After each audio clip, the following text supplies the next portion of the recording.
কাল আমাদের একমাত্র ছেলে বাপন কত দূরে চাকরি করতে চলে যাচ্ছে, ভেবেই বুকটা কান্নায় ফেটে যাচ্ছে। ওসব নিয়ে কান্নাকাটি করার কি আছে? ছেলে মানুষ করেছো, ছেলে বড় হয়েছে, বিয়ে দিয়েছি, চাকরি করতে বাইরে যাবে, এটাই তো স্বাভাবিক। পাশের বাড়ি হরিপদ, তার ছেলেটাকে দেখেছো? কত দূরে চাকরি করে, মাস গেলে হরিপদকে মোটা টাকা এনে দেয়। আমাদের ছেলেও দেবে। সবই বুঝলাম, খোকা আমার টাকা পাঠাবে, সেই টাকায় আমাদের সংসার চলবে, সেটা খুবই ভালো। কিন্তু ছেলে তো রান্না বান্না কিছুই জানে না। আর বৌমা সদ্য বিয়ে হয়েছে, বৌমাকে ছেলের সাথে পাঠানো যাবে না। কি করে যে ছেলে একা সব সামলাবে, সেটা ভেবেই তো চিন্তা হচ্ছে। আহা, তুমি ফালতু চিন্তা করছো গিন্নি। ছেলে প্রাইভেট কোম্পানিতে চাকরি পেয়েছে, দেখছো তো দিনকালের যা হাল, কোথাও কোনো চাকরি নেই। তাছাড়া ছেলে যে টাকাটা পাঠাবে, সেটাতে আমাদের তিনজনের ভালোভাবে চলে যাবে, তাই কান্নাকাটির কোনো দরকার নেই। তবে হ্যাঁ, একটা শান্তি, পাড়া প্রতিবেশী জিজ্ঞেস করলে বড় মুখ করে বলতে পারবো ছেলে আমার চাকরি পেয়েছে, প্রাইভেট কোম্পানির চাকরি। আহা গিন্নি, এত কান্নাকাটি করলে কি করে চলবে? কাল সকালে আমি চলে যাব, বুঝতেই তো পারছো চাকরিটার বড্ড দরকার। চাকরি পেয়ে তোমাদের যে টাকা পাঠাবো, তাতে সংসার ভালোভাবে চলে যাবে। হ্যাঁ, এটা ঠিক, আমি অনেক দূরে চলে যাচ্ছি, কিন্তু এছাড়া তো আর কোনো উপায়ও নেই। অত দূরে কেন যেতে হবে গো? কাছেই তো কোথাও একটা চাকরি জুটিয়ে নিতেই পারতে। কত দূরে যাচ্ছ তুমি জানো? সেই পুজোর সময় তোমাদের ছুটি দেবে, সারাটা বছর তোমাকে দেখতেও পাবো না। আমার যে খুব চিন্তা হচ্ছে গো। কোনোদিন তুমি নিজের কোনো কাজ গুছিয়ে আজ অব্দি করনি, সব তো আমি আর তোমার মা করে দিতাম। এখন একা একা কিভাবে সব সামলাবে? তাছাড়া তুমি খেতে বড্ড ভালোবাসো, বাইরে অত শত খাবারও পাওয়া যায় না। গিন্নি, আমি বাবা মার একটাই ছেলে, আমার উপর একটা দায়িত্ব আছে। চুপচাপ ঘরে বসে থাকলে তো আর পেট ভরবে না, তাই কাল আমাকে যেতেই হবে। আমিও বুঝছি, জীবন আর জীবিকার দ্বন্দ্ব। যেতে দিতে কি ইচ্ছে করছে? তবুও তো যেতে দিতে হবে গো। এটা সত্যি, মা বাবা আমাদের দায়িত্ব যে তুমি নিয়েছো। বলছি গিন্নি, কাল সকালে একটু গরম গরম রুটি তরকারি করে দিও, ওটা খেয়েই আমি চলে যাব। এখান থেকে নৌকার ঘাট, তারপর নৌকা করে সোজা শহর। হ্যাঁ গো হ্যাঁ, নিশ্চয়ই রান্না করে দেব। তুমি তো রুটি আর মাংস খেতে বড্ড ভালোবাসো। কাল রুটি আর মাংসই রান্না করে দেব। বাবা কাল বাজার থেকে মাংস নিয়ে আসবে বলেছে।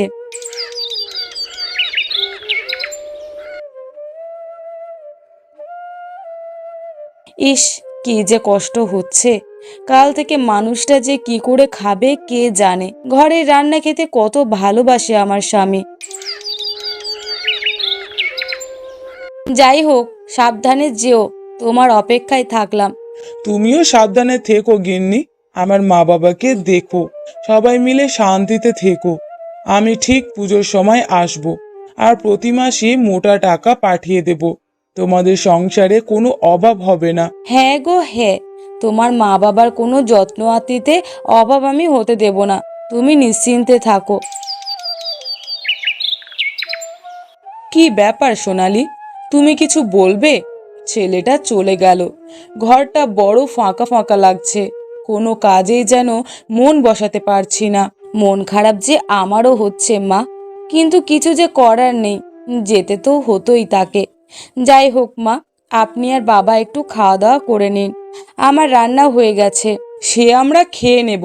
আমি একটা কথা বলি বৌমা, তুমি আজ রান্না বান্না কিছু করো না, আর যেটুকু পারি আমি সামলে নিই। তোমার মনটা ভালো নেই বুঝতেই পারছি, তুমি বরং খাওয়া দাওয়া করে একটু উঠোনে গিয়ে বসো। কি গো নতুন বউ, একা একা এরকম বসে আছো কেন?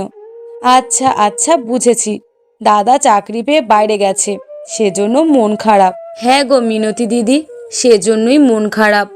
মানুষটা তো একা রান্না করে কোনো দিনও খায়নি, কোনো ঘরের কাজও জানে না, একা একা কিভাবে সব সামলাবে, সেজন্যই চিন্তায় চিন্তায় মন খারাপ। আমাকেও যে শ্বশুর শাশুড়িকে দেখতে হবে, তাই আমি যে যেতে পারি না। তাছাড়া কত দূরে শহর, ওখানে আমি তো কিছু বুঝবো না। চিন্তা করো না নতুন বউ, তোমার আনন্দ হবার কথা। তোমার বর চাকরি পেয়েছে। আমার স্বামীকে দেখো, একটা কাজের আশায় কোথায় কোথায় ঘুরে বেড়াচ্ছে। কোথাও আজ পর্যন্ত কোনো কাজ জোটাতে পারিনি। দুটো ছেলে মেয়েকে দুবেলা দুমুঠো ভাত পেট ভরে খেতে দিতে পারি না। আমাদের যে কি জ্বালা! চিন্তা করো না দিদি, দেখবে একদিন সব ঠিক হয়ে গেছে। তোমার স্বামীও মনের মতো কাজ পেয়ে গেছে।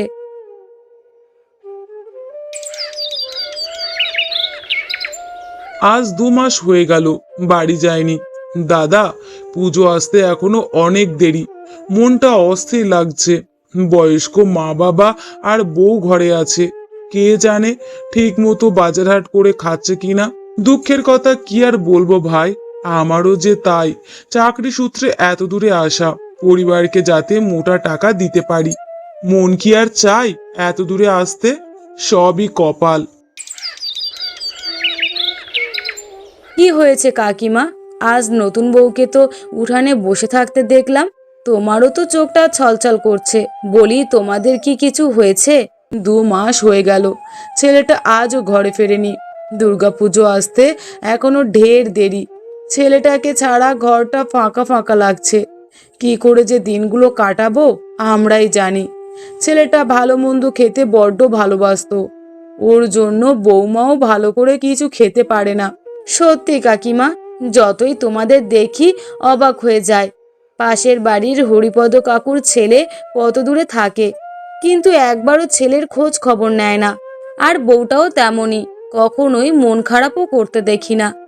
এই দুনিয়ায় সবাই যে একরকম নয় মালতী। আমাদের মনটা বড় নরম। কে জানে আর কতদিন ছেলেকে ছেড়ে যে থাকতে হবে। কি গো, আজ তোমার ফিরতে এত দেরি হলো? বলি, তোমার শরীর ঠিক আছে তো? খোকা অত দূরে চাকরি করে, তুমি আবার দেখছি আজকাল মাঝে মধ্যেই বেরিয়ে যাচ্ছ কাজে। আমাদের তো চিন্তা হয় নাকি? চিন্তা যাতে আর না করতে হয় তারই ব্যবস্থা করছি। কাল খোকা আমাদের বাড়ি আসছে। খোকাকে এতদিন বাদে কিছু বলার আছে আমার। তুমি সত্যিই বলছো খোকা কাল বাড়ি আসবে? তুমি আগে বলনি কেন? কিন্তু হ্যাঁ গো, খোকা যে কোম্পানিতে চাকরি করে, ছুটি ছাড়া বাড়ি এলে ওর যে চাকরিটা চলে যেতে পারে। তুমি এ নিয়ে অত চিন্তা করো না গিন্নি। কাল খোকা এলেই সব পরিষ্কার হয়ে যাবে। বাবা, এভাবে আমাকে হঠাৎ ডাকার বিশেষ কিছু কারণ আছে? মানে, তোমাদের শরীর টরীর সবার ঠিক আছে তো? হ্যাঁ রে খোকা, আমাদের শরীর টরীর সব ঠিক আছে। যে কথাটা বলার জন্য তোকে ডেকেছি, তুই কোম্পানির চাকরিটা ছেড়ে দে। কি বলছো বাবা? আমি যদি চাকরিটা ছেড়ে দিই, তোমরা সবাই খাবে কি? তাছাড়া চাকরি কি মুখের কথা? আমি এভাবে ছুটি নিয়ে এসেছি বলে চাকরিটা এখন থাকলে হয়। তোকে ছাড়া আমরা কেউ ভালো নেই। হয়তো টাকা পয়সা অনেক বেশি আসছে, কিন্তু তাতে জীবনের শান্তি থাকে না। টাকা পয়সাই তো সব নয় রে। শোন, আমার যেটুকু জমি জায়গা ছিল তা দিয়ে ওই নদীর ধারে একটা বড় দোকান খুলেছি। কাল থেকে ওই দোকানে তুই বসবি। নদী পারাপার করতে গিয়ে অনেক লোক আসা যাওয়া করে, সেখানে তোর রোজগার ভালোই হবে। আমি দোকান করব মানে? আমি তো কিছুই বুঝতে পারছি না। দোকানের মালিক হিসেবে আমি বসবো? হ্যাঁ রে খোকা, তুই বসবি। তোকে ছাড়া ঘরটা বড় ফাঁকা ফাঁকা লাগে। আমরা তো অত শক্ত মনের হতে পারিনি, তাই টাকার জন্য তোকে অত দূরে পাঠাতে পারলাম না। আমাদের মন সায় দিচ্ছে না। তুই ঘরে থেকেই রোজগার করবি, আমরা সবাই একসাথে মিলেমিশে থাকবো। একটা কথা বলছি বাবা, দূরে থাকতে আমারও মন সায় দিত না, কিন্তু কিছু করারও ছিল না। আমার ছেলে বড় জায়গায় চাকরি করে, আমার এসবের দরকার নেই। আমার ছেলেকে নিয়ে আমরা সবাই শান্তিতে থাকবো, এটাতেই আমি খুশি। কাল থেকে দোকানে তুই বসবি, দেখবি তোর ব্যবসা একদিন অনেক উপরে উঠবে। ঠিক আছে বাবা, কাল থেকে আমি এই দোকানেই বসবো, তোমাদের কোনো চিন্তা নেই। হ্যাঁ, তবে আমার একটা আবদার আছে। পাশের বাড়ির মালতীর বরকে তোর দোকানের কর্মচারী হিসেবে নিস। ছেলেটা বেশি দূর পড়াশোনা করেনি, কিন্তু সৎ, একটা কাজ খুঁজে বেড়াচ্ছে রে। বৌমা, তোমার রান্না হয়ে গেলে সবাই মিলে খাওয়া দাওয়া করে নেব। কতদিন পর খোকা বাড়ি এলো, মনটা যে কি আনন্দ হচ্ছে। যাক, খোকা এবার আমাদের কাছেই থাকবে, আর কোথাও দূরে যেতে হবে না। সত্যি মা, কি বলে যে আপনাদের ধন্যবাদ দেব আমি নিজেও জানি না। আপনারা এত বড় উদ্যোগ না নিলে আপনার ছেলে দূরে দূরেই চাকরি করত, সারা জীবন এইভাবেই কাটাতে হতো। আমরা তোমাদের গুরুজন, আমরা যদি তোমাদের ভালো না চাই তাহলে কে চাইবে? 2 পয়সা কম থাক, আজ নয় অল্প রোজগার, কাল আস্তে আস্তে খোকার দোকান বড় হয়ে যাবে। সত্যি আজ নিজেকে সবচেয়ে সুখী মনে হচ্ছে। এরকম কপাল খুব কমজনেরই হয়। তোমার মা বাবা কাজে এত কিছু করবে আমিও ভাবিনি। আর তুমি তো দোকানপাট সামলাতে পারবে, সে বিষয়ে আমি নিশ্চিত। শুধু যে টাকাই সব নয়, সেটা আজ বুঝিয়ে দিল আমার পরিবার। সুখ, শান্তি, আপনজন, এসব কিছুর মূল্য জীবনে অনেক বেশি। আজ সত্যি খুব আনন্দ হচ্ছে তোমাদের সবাইকে আমার পরিবার হিসাবে পেয়ে। বাবা, আমি তোমাকে একটা কথা জানাতে চাই। হ্যাঁ মা, বল, কি কথা বলবি আমাকে? আসলে বাবা, আমাদের পাশের গ্রামের রতন, ওকে আমি অনেক পছন্দ করি। ওকে আমি বিয়ে করতে চাই বাবা। কি বলছিসটা কি মা? তুই রতনকে বিয়ে করতে চাস? রতন কি না বিবাহিত, তার একটা সন্তানও আছে, আর তুই জেনে শুনে এমন ছেলেকে কেন বিয়ে করতে চাস মা? আসলে বাবা, আমি জানি না কেন আমার রতনকে খুব ভালো লাগে। আমি রতনকে মনে মনে অনেকটা ভালোবেসে ফেলেছি। তুমি আমার কথাটা মেনে নাও বাবা, আমার সাথে রতনের বিয়ে দেওয়ার ব্যবস্থা করো। কিন্তু মা, রতন তো বিবাহিত, ও কি রাজি হবে তোকে বিয়ে করার জন্য? হ্যাঁ বাবা, ওকে রাজি হতেই হবে। আমি ওকে ছাড়া বাঁচবো না বাবা। যে করেই হোক আমার সাথে রতনের বিয়ের ব্যবস্থা করো তুমি বাবা। আমি বাবা হয়ে এটা কেমন করে করতে পারি বলতো? তুই কিনা শেষ পর্যন্ত একটা বিবাহিত ছেলেকে বিয়ে করতে চাস? না মা, তুই ওকে ভুলে যা। আমি তোকে বড় ঘরে জাক জমজ করে বিয়ে দেব। তুই এমন গরিব ঘরে শেষ পর্যন্ত কিনা একটা বিবাহিত ছেলেকে পছন্দ করেছিস? ছি ছি ছি, মজুমদারের মেয়ে হয়ে শেষ পর্যন্ত কিনা তোর রুচিবোধ এতই খারাপ? বাবা, তুমি আমার কথাটা যদি মেনে না নাও তাহলে কিন্তু আমি অন্য রকম সিদ্ধান্ত নিতে বাধ্য হব। তাই বলছি, আমার কথাটা তুমি মেনে নাও বাবা। কিন্তু কোনো কিন্তু নয় বাবা, আমার কথাটাই শেষ কথা। আমি ছোটবেলা থেকে যা চেয়েছি তুমি কখনো তা অপূর্ণ রাখোনি, আর আজ আমার এই সিদ্ধান্তটা তোমাকে মানতেই হবে। আমার এই ইচ্ছাটাকে তোমাকে পূরণ করতেই হবে বাবা।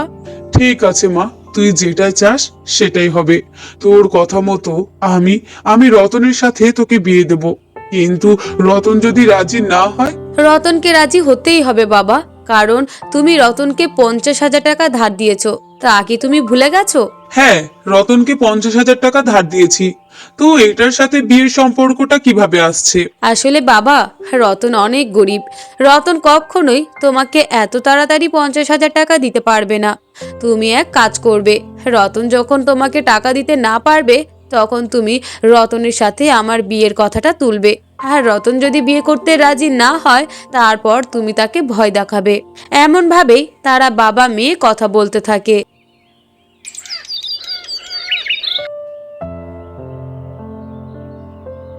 শোনো রতন, আমি তোমাকে একটা কথা বলতে চাই। হ্যাঁ বাবু, বলুন, কি কথা বলতে চান? দেখো, আমি একটা সিদ্ধান্ত নিয়েছি। আমার একমাত্র মেয়ে কমলা, আমি তার সাথে তোমাকে বিয়ে দিতে চাই। কি বলছেন কি বাবু? আমি বিবাহিত, আমি সেখানে কিভাবে আপনার মেয়েকে বিয়ে করতে পারি বলুন তো? দেখো, অত কথা আমি শুনতে চাই না। আমার মেয়ের সাথে যেহেতু আমি তোমাকে বিয়ে দেওয়ার সিদ্ধান্ত নিয়েছি, সেহেতু আমার মেয়ের সাথেই তোমাকে আমি বিয়ে দেব। না বাবু, আপনি এমন কাজ করতে পারেন না। আমি বিবাহিত, আমার স্ত্রী সন্তান আছে। আমি তাদেরকে এইভাবে ঠকিয়ে আপনার মেয়েকে বিয়ে করতে চাই না। দেখো, আমার মেয়েকে তুমি বিয়ে করতে বাধ্য, কারণ তুমি আমার কাছ থেকে 50,000 টাকা ধার নিয়েছো, আর টাকাটা ঠিক মতো পরিশোধ করতে পারছো না। যেহেতু তুমি টাকাটা পরিশোধ করতে পারছো না, সেহেতু আমি তোমাকে পুলিশে দিতে পারি। কিন্তু না, আমি তোমাকে পুলিশে দেব না। তুমি যে কোনো একটা রাস্তা বেছে নাও। হয় তুমি আমার মেয়েকে বিয়ে করার সিদ্ধান্ত নাও, আর নয়তোবা আমি তোমাকে পুলিশে দেওয়ার সিদ্ধান্ত নেব। এমন করবেন না বাবু, আমি অসহায়, গরিব মানুষ, আমাকে আপনি পুলিশে দিলে আমার স্ত্রী সন্তানের কি হবে? আমি ছাড়া তাদের যে কেউ নেই, সেই জন্যই তো বলছি আমার মেয়েকে বিয়ে করে নাও।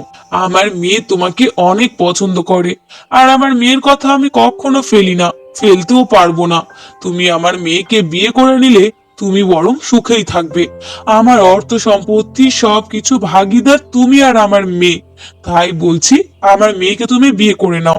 দেখুন বাবু, আমাকে আমাকে আপনি কিছুদিন সময় দিন, আমার সিদ্ধান্তটা আমি আপনাকে পরে জানিয়ে দেব। এরপরে রতন সেখান থেকে চলে যায় এবং তার গিন্নিকে সবকিছু খুলে বলে। এখন আমি কি করব রত্না? আমার আর কি করার আছে? আমি যে বড্ড অসহায়, তুমি আমাকে উপায় বলে দাও, আমি কি করতে পারি? দেখো, এখানে আমি আর কি বলবো, বলার মতো যে কোনো ভাষাই খুঁজে পাচ্ছি না। আমার স্বামী তুমি, কখনো কোনো নারী চায় না তার স্বামীর ভাগ কাউকে দিতে, কিন্তু বলতে বাধ্য হচ্ছি তুমি ওই কমলাকে বিয়ে করো। কি বলছো গিন্নি? আমি কমলাকে বিয়ে করব? হ্যাঁ, তুমি কমলাকে বিয়ে করো। কমলাকে বিয়ে না করলে তার বাবা তোমাকে পুলিশে দেবে, আর আমি কখনো তোমাকে হারাতে চাই না। তাই বলে তুমি আমাকে দ্বিতীয় বিয়ে করার সম্মতি দিচ্ছ? হ্যাঁ, আমি তোমাকে দ্বিতীয় বিয়ে করার সম্মতি দিচ্ছি। তুমি দ্বিতীয় বিয়ে করো, না হলে ওরা অনেক খারাপ মানুষ, তোমাকে অনেক বড় ক্ষতি করে দিতে পারে। সব ঠিক আছে, ওরা আমাকে ক্ষতি করতে পারে, কিন্তু ওই মেয়েকে যে এই বাড়িতে আনলে সারা জীবন তুমি কষ্টে থাকবে। দেখো, আমি কষ্টের কথা ভাবি না, কপালে যা আছে তাই হবে। এছাড়া আমাদের আর কোনো উপায় নেই। ওই মেয়েকে বিয়ে করলে তোমার সমস্ত ঋণ পরিশোধ হয়ে যাবে। এর থেকে আর কিচ্ছু চাই না আমি। ঠিক আছে, তুমি যখন চাইছো তাহলে তাই হবে। এরপরে রতন চলে যায় মজুমদার মশাইয়ের বাড়িতে। এসেছো প্রিয়? আমি তো জানি তোমাকে আসতেই হবে। কি বলছো কি কমলা? আমাকে আসতেই হবে মানে? তুমি কি জানো? আমি জানি তুমি আমাকে বিয়ে করার প্রস্তাব নিয়েই এসেছো, আর তুমি আমাকে বিয়ে করবে সেটাও আমি জানি। কিভাবে বুঝলে যে আমি তোমাকেই বিয়ে করব? দেখো, তুমি গরিব মানুষ, বাবার থেকে তুমি এত টাকা নিয়েছো, আর সেই টাকা তুমি পরিশোধও করতে পারবে না। আর তুমি খুব ভালো করেই জানো তুমি টাকা পরিশোধ করতে না পারলে আমার বাবা তোমাকে জেলের ভাত খাওয়াবে। তাই তুমি আমাকে বিয়ে করতে রাজি হয়েছো, তাই না? হ্যাঁ কমলা, আমি অসহায়, তাই আমি এই সিদ্ধান্তটা নিতে বাধ্য হয়েছি। তা না হলে তোমার বাবাকে যদি টাকা পরিশোধ করতে পারতাম, তাহলে কখনো আমার স্ত্রী সন্তানকে রেখে কখনো তোমাকে বিয়ে করতে রাজি হতাম না।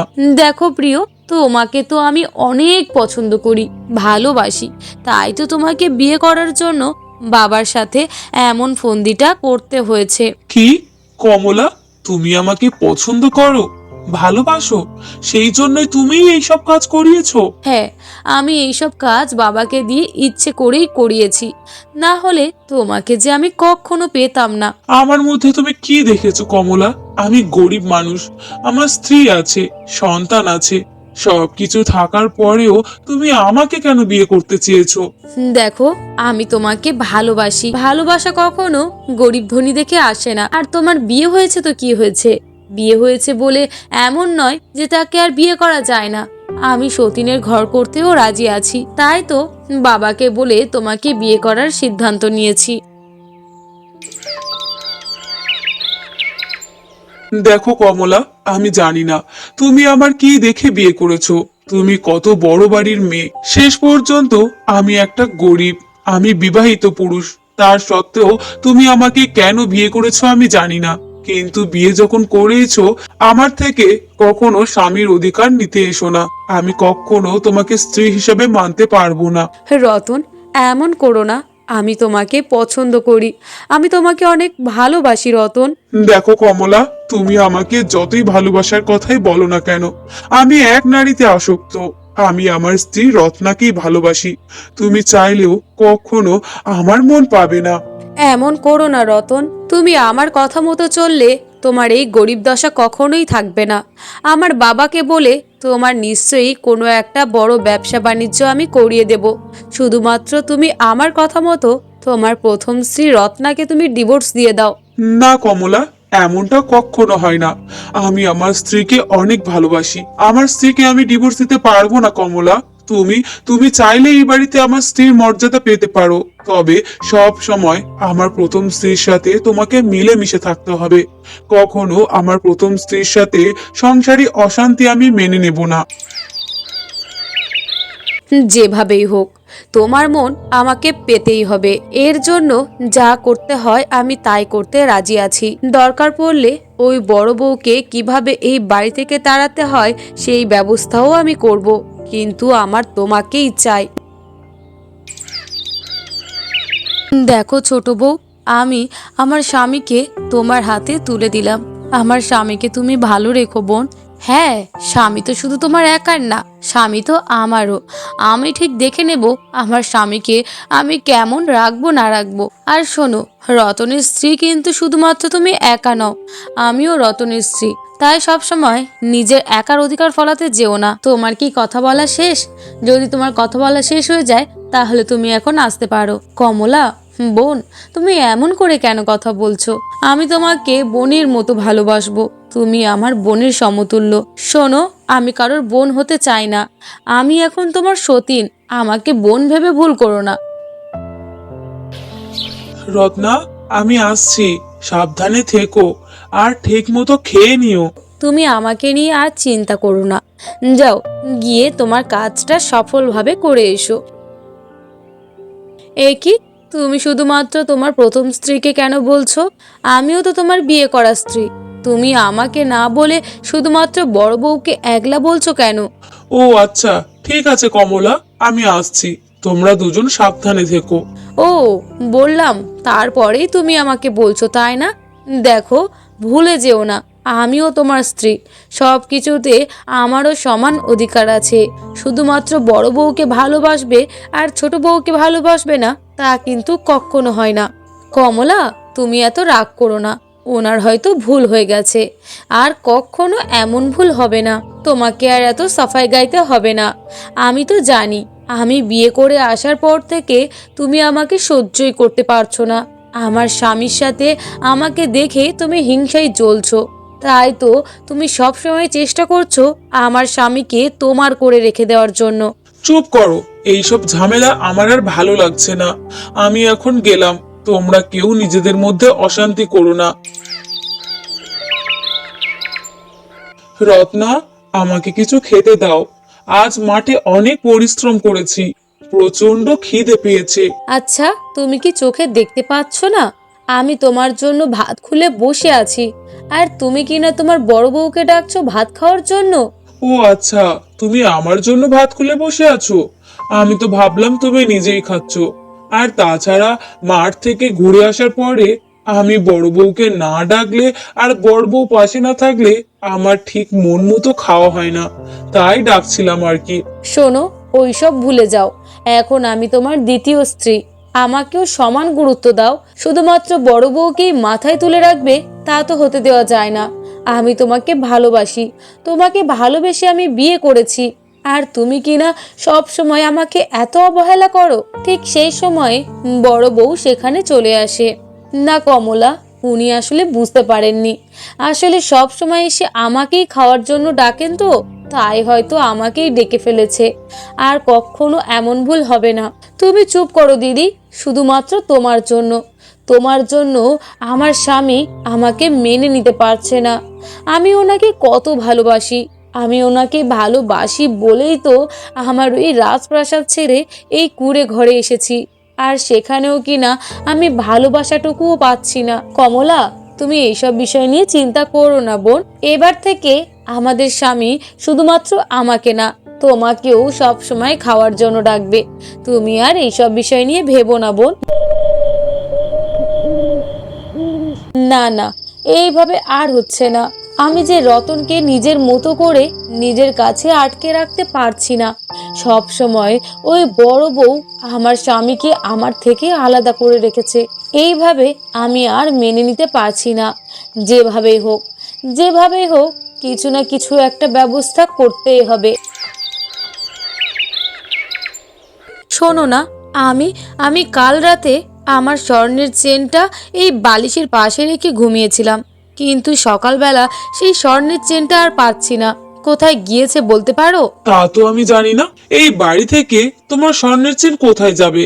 তুমি মনে করে দেখো, নিশ্চয়ই তোমার কোথাও ভুল হচ্ছে। না না, আমার কোনো ভুল হচ্ছে না।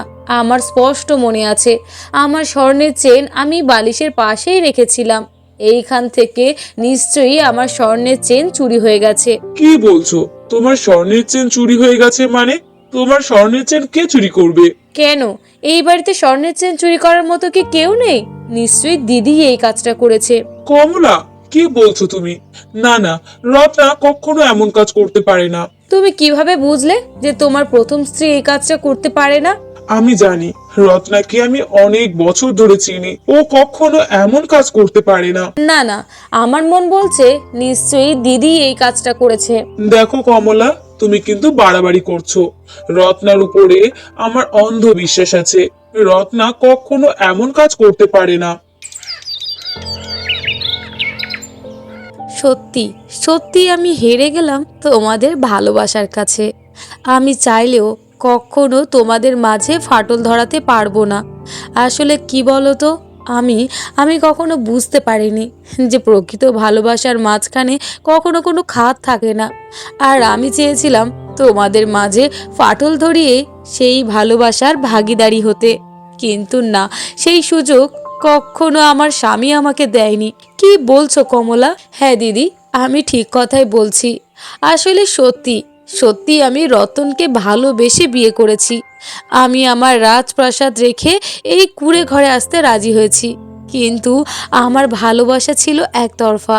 আমার স্বামী তোমাকেই প্রকৃত ভালোবাসে দিদি, তাই কখনো তোমার নামে কোনো খারাপ কথা সহ্য করেনি, তোমাকে কখনো অপমানিত হতে দেয়নি, সব সময় তোমার সাথে ছিল। আর আমি এত চেষ্টা করেও কখনো আমার স্বামী থেকে আমি ভালোবাসা পাইনি। কমলা, তুমি মন খারাপ করো না। হ্যাঁ কমলা, আসলে সত্যি আমি তোমাকে বিয়ে করলেও হয়তো তোমাকে মন থেকে আমার স্ত্রীর জায়গাটা দিতে পারছি না। আমি শুধুমাত্র রত্নাকে ভালোবাসি আর তার সাথেই সংসার করতে চাই। হ্যাঁ, আমিও সেটাই বুঝতে পেরেছি। আমি চাইলেও কখনো তোমাদের মধ্যে বিচ্ছেদ ঘটাতে পারবো না। তাই আমি সিদ্ধান্ত নিয়েছি, আমি আমি তোমাদের থেকে অনেক দূরে চলে যাব। তোমাদের মধ্যে আর বাধা হয়ে দাঁড়াবো না। কি বলছো কি তুমি কমলা? হ্যাঁ দিদি, আমি ঠিক কথাই বলছি। আমি আর তোমাদের মাঝে থাকতে চাই না। আমি নিজের জীবনটাকে আবার নতুন করে শুরু করতে চাই। আসলে আমি চেয়েছিলাম তোমাদের মাঝে দূরত্ব তৈরি করে আমি তোমার স্বামীকে নিজের করে নেব, তোমাকে এই বাড়ি থেকে বের করে দেব।